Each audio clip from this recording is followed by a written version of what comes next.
left Bethlehem. They traveled all the way over to Moab.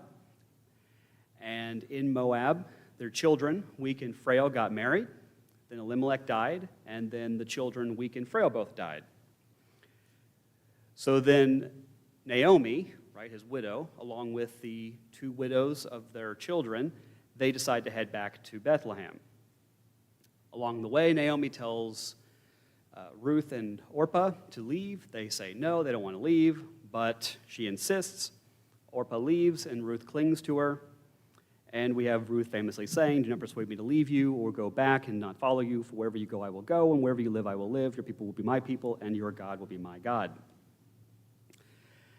And so Naomi shows up back at Bethlehem, where she presents herself to the women of the village and says, "Do not call me Naomi anymore, call me Mara, because I am bitter." And this is at the beginning of the barley harvest, right? So then we're introduced to Boaz. Ruth starts to work in a field, which just so happens to be owned by Boaz. She does this from the beginning of the harvest until the end of the harvest. Then Naomi decides that things are moving a little too slow, so she more or less convinces Ruth, or she gives us the impression that she wants Ruth to seduce Boaz, but things don't quite go according to plan, or at least not according to Naomi's plan. So she sneaks into wherever Boaz is staying and tells him that she is prepared to marry Boaz, provided that he will take care of Naomi. But he ends up saying, "I can't, because legally speaking, it's not my responsibility." So Ruth comes back to Naomi and tells her what happened. And Naomi says, "My daughter, wait until you find out how things go, for he won't rest until he resolves this today." So chapter 4 is this resolution, right? Boaz is going to find out what's going on with the kinsman redeemer and what's going on with Naomi's legal situation. So, chapter 4. It begins with Boaz. So now the perspective has shifted now primarily to him. He goes down to the gate of the town and sat down. Now, as I've said from the very beginning, that I see a lot of parallels between the story of Ruth with Proverbs 31. I think that they're actually meant to be read together. And one of the interesting things that's mentioned about the Proverbs 31 woman, in fact, the only thing it mentions regarding her husband is that he sits at the gate of the village, where he convenes with the elders and has a say in the legal matters of the community, kind of like what Boaz is doing. Just one of the handful of parallels that's very interesting and hard to overlook once you see them. So then we get, he's just sitting down, minding his own business, or at least that's what it looks like.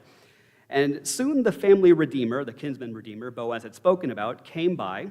Boaz called him by name and said, "Come over here and sit down." So he went over and sat down. Now, different translations, and this is a place where the Holman does not do you very much justice, because it doesn't even translate what he calls him. And different translations deal with this differently because they don't know what to do with this. So Boaz calls him something, which, again, the Holman just ignores, just completely omits. The common one is friend, so he calls over to the friend. The King James says "such a one," which is a little awkward. The John Doe is interesting, which is from the Net First Edition. Net Second Edition has "what's your name?" And what a lot of translations might have is a little footnote that says literally so-and-so, and I'm just going to play my hand a little bit and say that that is not what he calls him, which is frustrating when it says literally so-and-so, which that's not literally what he calls him. But you can get the sense that the translations don't know what to do about this. But that's okay, because we're going to deal with that. So he calls the kinsman redeemer, and it just so happens that he called him over, and then when he calls him over, maybe under the pretense of just a friendly, normal chat, and then he just so happens to call over 10 elders. So in verse 2, Boaz took 10 men of the town's elders and said, "Sit here," and they all sat down. things are getting a little more interesting. They're getting a little more intense. Did the family redeemer know this was going to happen, that this was going to be some sort of intervention? Where do we see committee by elder, or I'll say trial by elder? Actually, it's for murders, for capital offenses.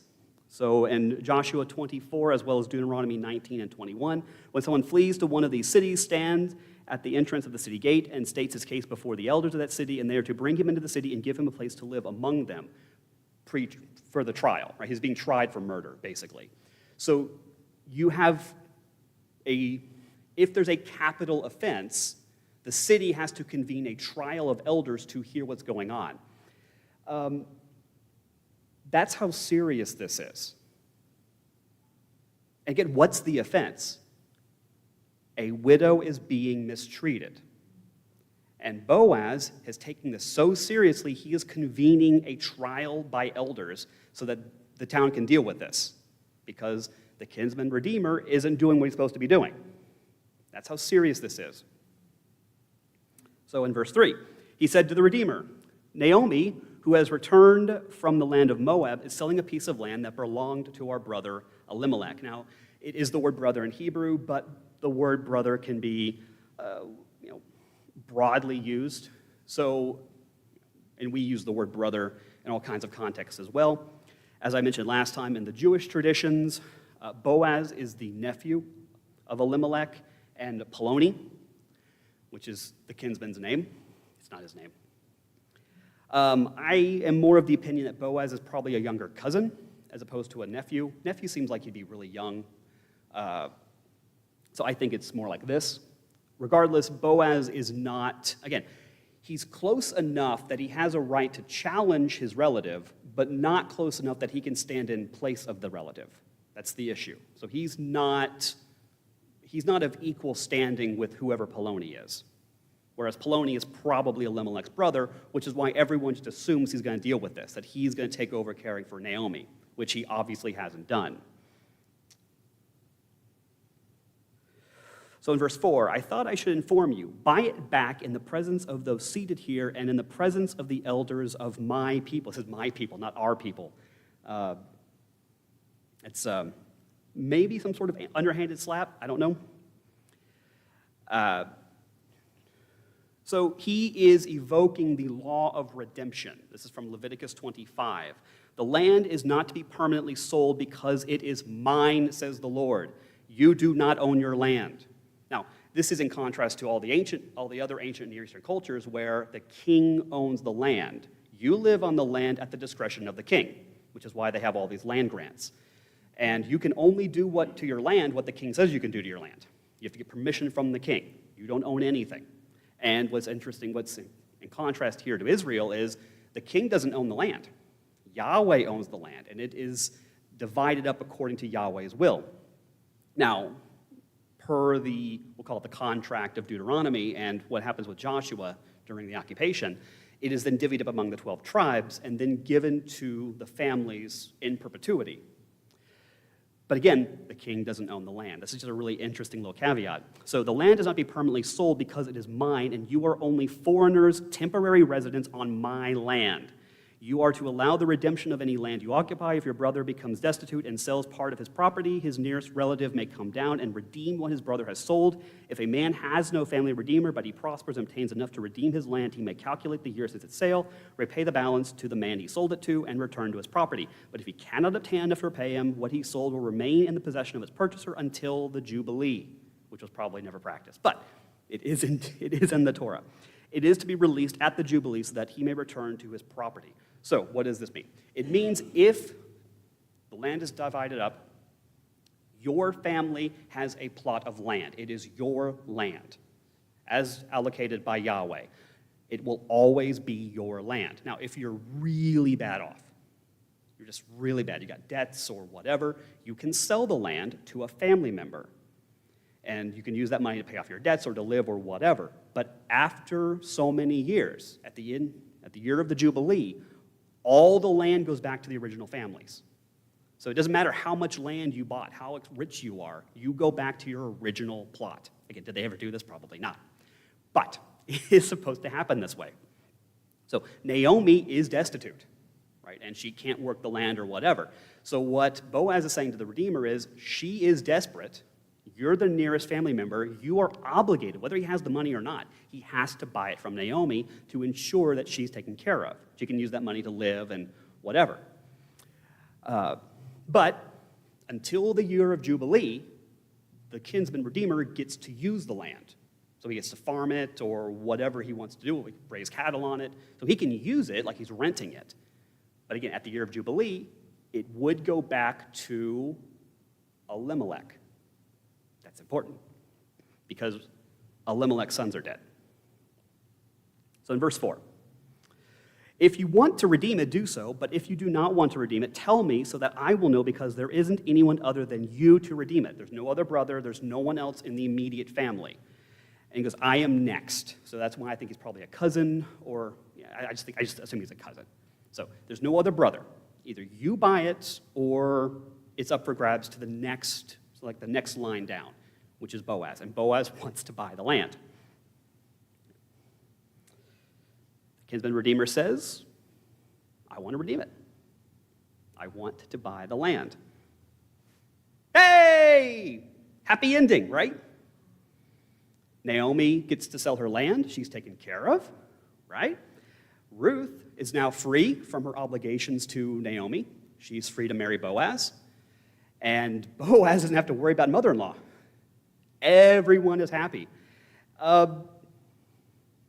This is an absolute win. In fact, Naomi is probably better off than she ever thought she'd be. And when she's coming back from Moab, and she's got these two crazy girls, clinging to her, and she's like, leave me alone. And then she gets into Bethlehem, and she's like, just leave me alone. She keeps telling Ruth to leave her. Here, at least, Ruth gets her happy ending. She can run off with Boaz, and Naomi gets her money, and she'll be cared for. She'll live on a shack or whatever on the land, and the kinsman redeemer will probably have some obligation to make sure that, that she's not just completely withering away or whatever. But, yeah, this is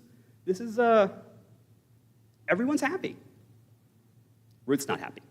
This isn't what Ruth wants. Because, if you remember, and I read that verse earlier, she swore she would never abandon Naomi. And this would mean abandoning Naomi. She'd run off with Boaz, and they'd live happily ever after, and Naomi would be stuck in her shack. Yes, she'd be cared for. She'd have some money. The kinsman redeemer would make sure she has food and whatever, but that's just it for Naomi.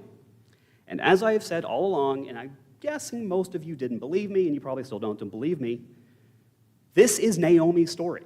This is about her. This isn't about Ruth. This isn't about Boaz. This isn't about anybody else. It's about Naomi. So, verse 5. Then Boaz said, on the day you buy the land from Naomi, you will also acquire Ruth the Moabitess. It's a fun word to say. The wife of the deceased man, to perpetuate the man's name on his property. So Ruth and Naomi are a package deal. You want? No. Again, the kinsman redeemer doesn't want Naomi. He doesn't care about Naomi. Obviously he doesn't, because he hasn't done anything to help her up to this point. He knows that she's back in town. He wants her land. He's all too happy to get that land. But, now, so what is Boaz doing here? He's evoking the levirate marriage. This is from Deuteronomy 25. So Leviticus 25 and now Deuteronomy 25. When brothers live on the same property and one of them dies without a son, the wife of the dead man may not marry a stranger outside the family. Her brother-in-law is to take her as his wife, have sexual relations with her, and perform the duty of a brother-in-law for her.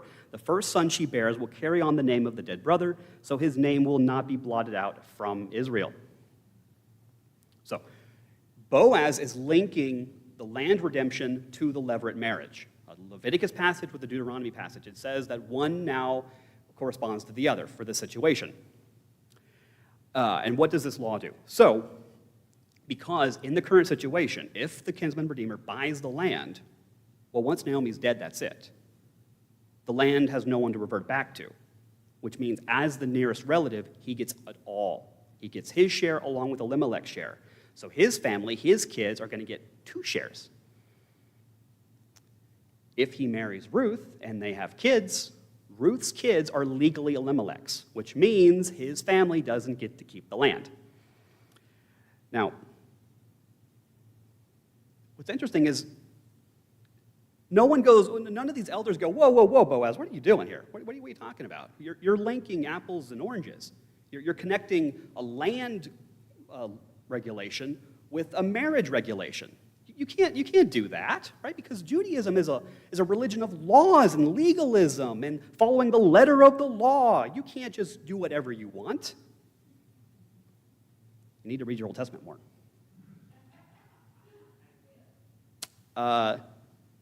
None of the elders object to this.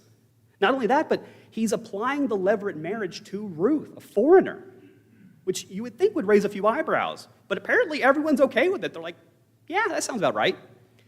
In fact, everyone's happy with this, what Boaz is proposing, except for the kinsman redeemer. He doesn't like this. So the redeemer replied, I can't redeem it myself, or it will ruin my inheritance. Take my right of redemption because I can't redeem it. What he means is, if I do what you ask and I marry Ruth, our kids we're going to have two lines, basically. There'll be Elimelech's line now continued, and there will be my line, and our inheritance will be split. And I don't want to do that. So now we get to a really fun question. What is his name? Because again, as we saw earlier, right, we have all these different options, and the Net Bible is just really devious here. Like John Doe, like we just don't have a name. Or what's your name? As if Boaz doesn't know the name of his own relative. Bethlehem is a small town. He has seen this guy probably every day of his life for the last 30 to 40 years. I think he knows the name of his family member. He did not call his family member John Doe, or whatever the Hebrew equivalent would be. He calls him Poloni Almoni. If that sounds kind of ridiculous, sing-songy, that's a reason for that. And it's not Mr. So-and-so, like some translations or whatever. I'm going to give you a context for Poloni Almoni.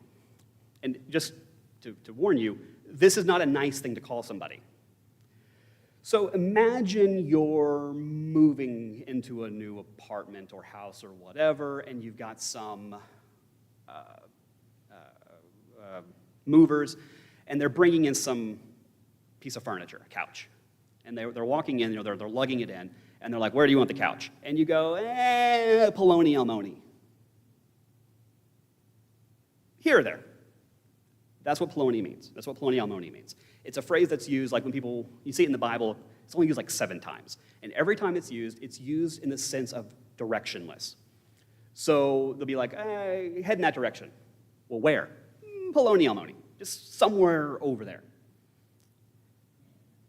Again, not something you would probably ever call someone. This is not a nickname. This is not a pet name. This is not some banter between family members. This is a pretty insulting thing, and I think it's meant to be insulting.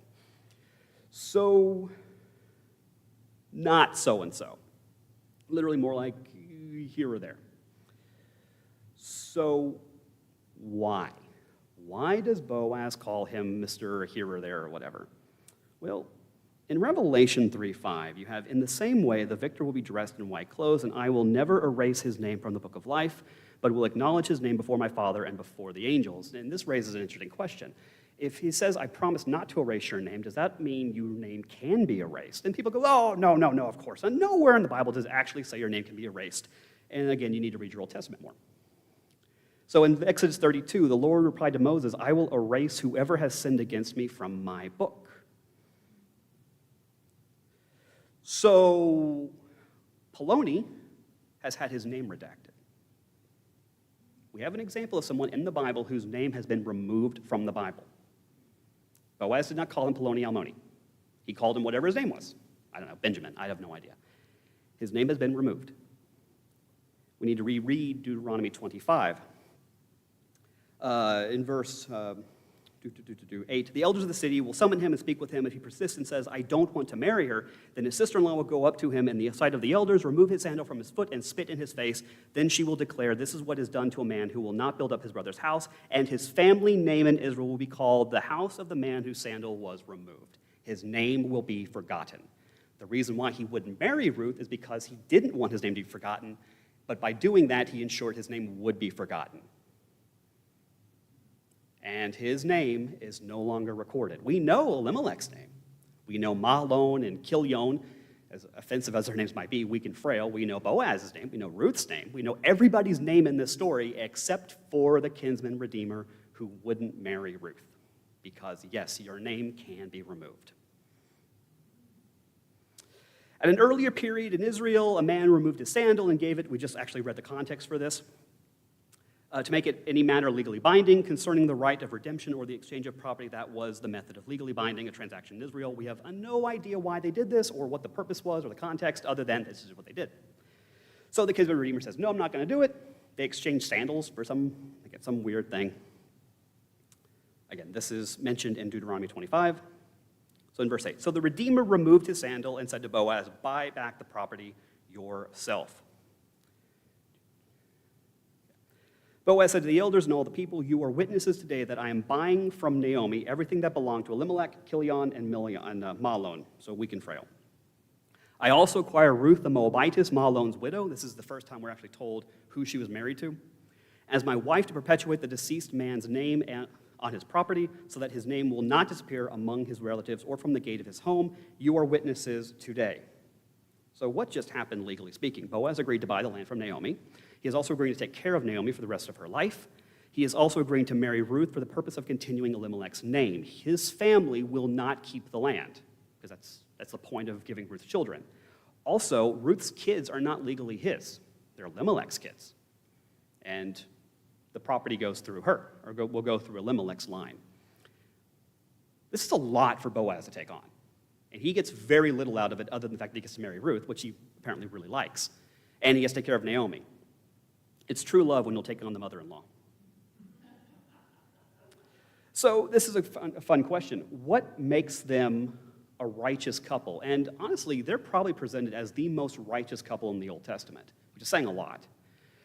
Ruth is introduced as a fairly passive character. She just kind of clings to Naomi. But we see that as Naomi tells her to go back to her family or whatever, she's insistent. No, I'm not going back. I'm staying with you. I'm going to take care of you. And then when she's chapter 3, when Naomi's like, oh, just go and seduce Boaz and run off with him, it looks like that's what she's going to do until she lays out this plan for Boaz and basically wants Boaz to take on the role of the kinsman redeemer, and then she'll marry him, and then they can have kids. And we just saw what all played out that Boaz agreed to. Boaz, on the other hand, is presented as a fairly righteous person. He's an honest person, a godly man. But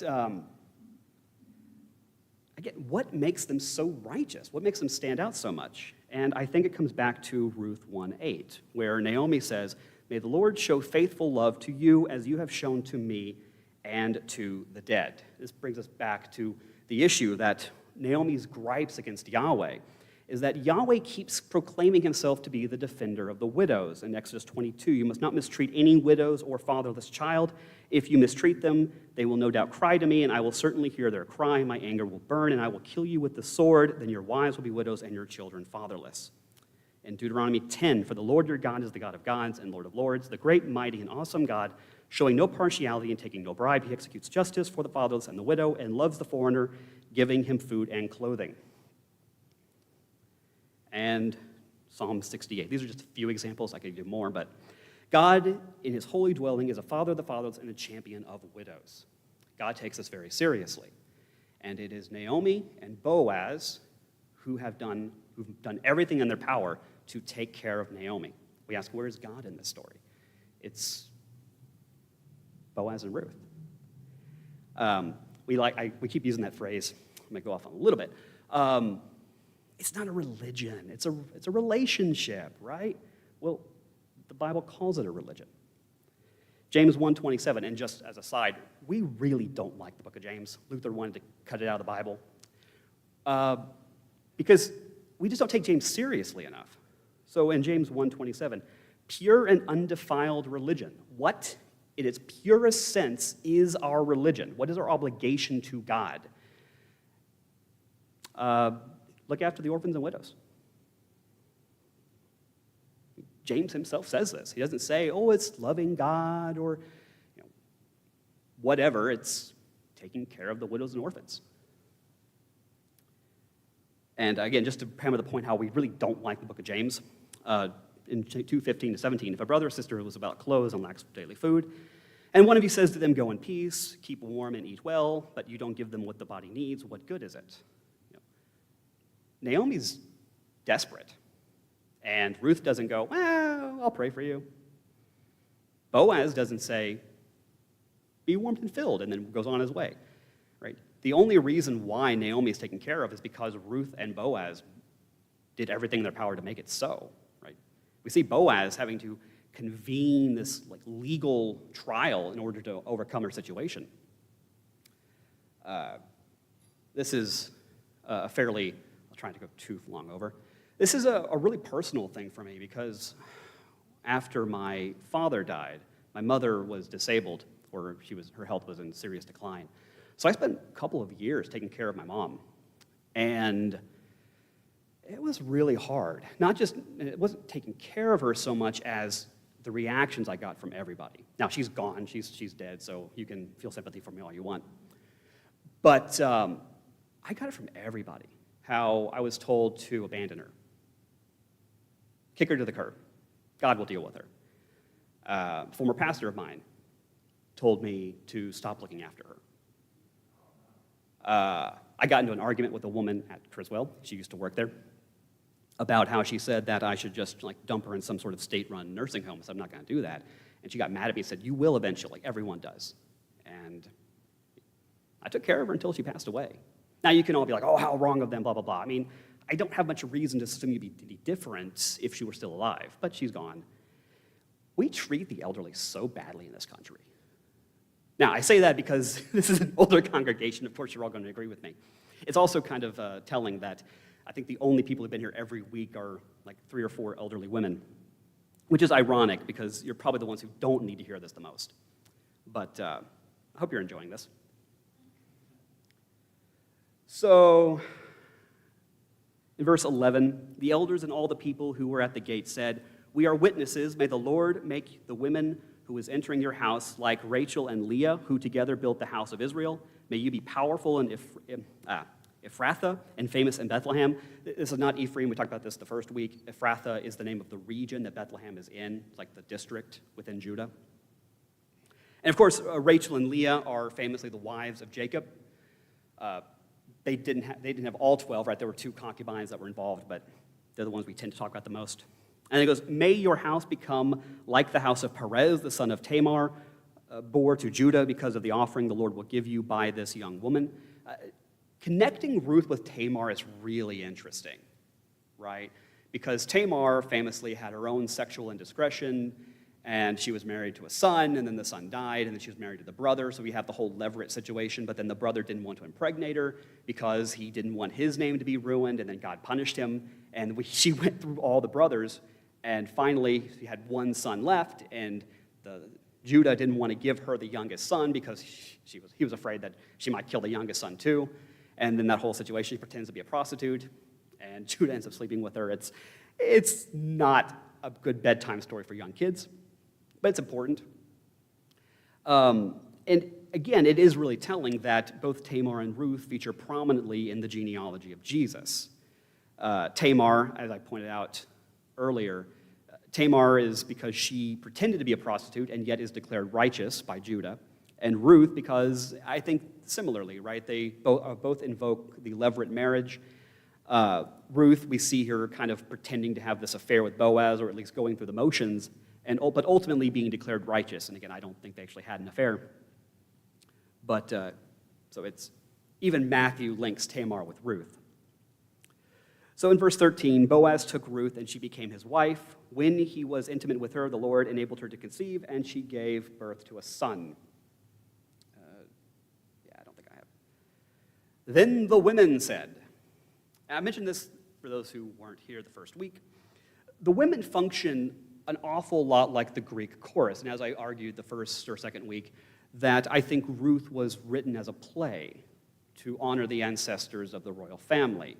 In fact, you see it unfold very simply, like a 4-act, and you can even see how you would have the various stages, right? You'd have the Moab stage, you have the Bethlehem stage, you have the field, and then you'd have the city gate. You could and you even have like the main characters. You could see this play put on very easily. But you have this sort of chorus that appears at the end of chapter 1, and they're there when Naomi's at her lowest, right? Don't call me Naomi, call me Mara. And then they kind of give this echo about, oh, how unfair is Naomi. But then they appear at the very end, after Naomi has been restored. Naomi has, she's now back, her situation has been reversed. So the women, right, the chorus, and of course, in any story, the chorus is usually functioning as the narrator. So the narrator has now inserted himself into the story to let us know what we're supposed to think or what we're supposed to take away from it. So this is the women in the story. Praise the Lord who has not left you without a family redeemer today. May his name become well known in Israel. So in verse 15, he will renew your life and sustain you in your old age. Indeed, your daughter-in-law who loves you and is better to you than 7 sons has given birth to him.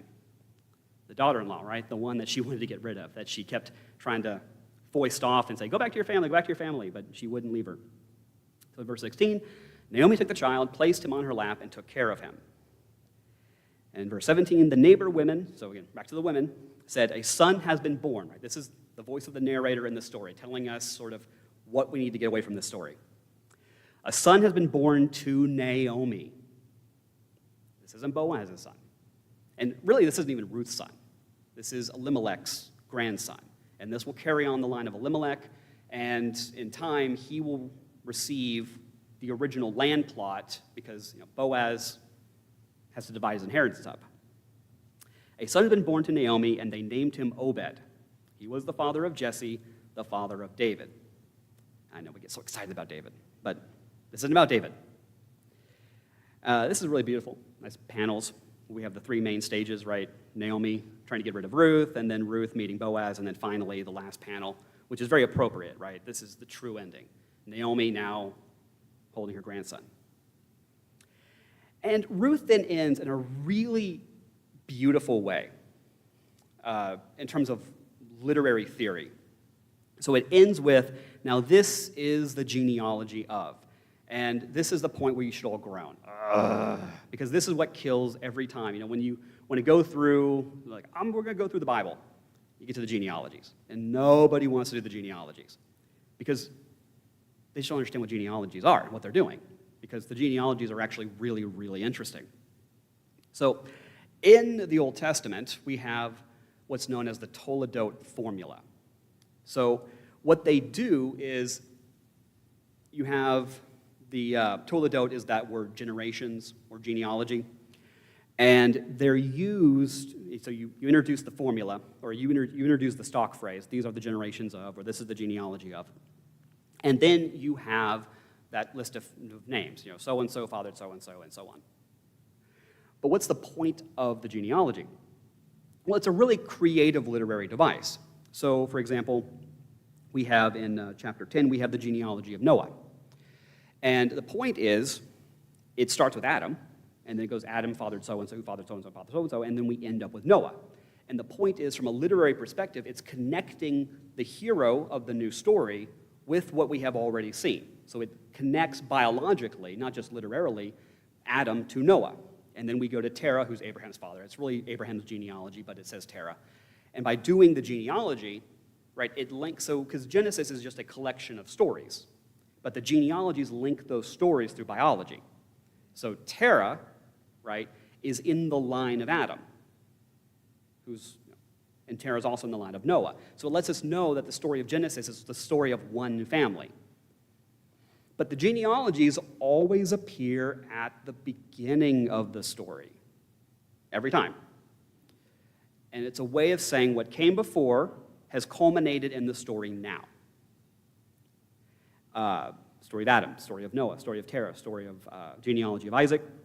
And then in Numbers 1-3, we have the 12 tribes, because we're going into Deuteronomy, which will then lead us into the conquest. And it is so fitting, it's beautiful really, that the first chapter in the New Testament is the genealogy of Christ, as if to say that the story of Christ is the story of the Old Testament, going all the way back to Abraham. Right? All these people, they're all connected in the same family, culminating in the new story of Jesus. It's really beautiful. Like, the genealogies do not get the credit that they deserve. But Ruth does something different. It subverts, which is always a dangerous word to use. It is, as far as I'm aware, the only book, the only place in Scripture where the genealogy comes at the end.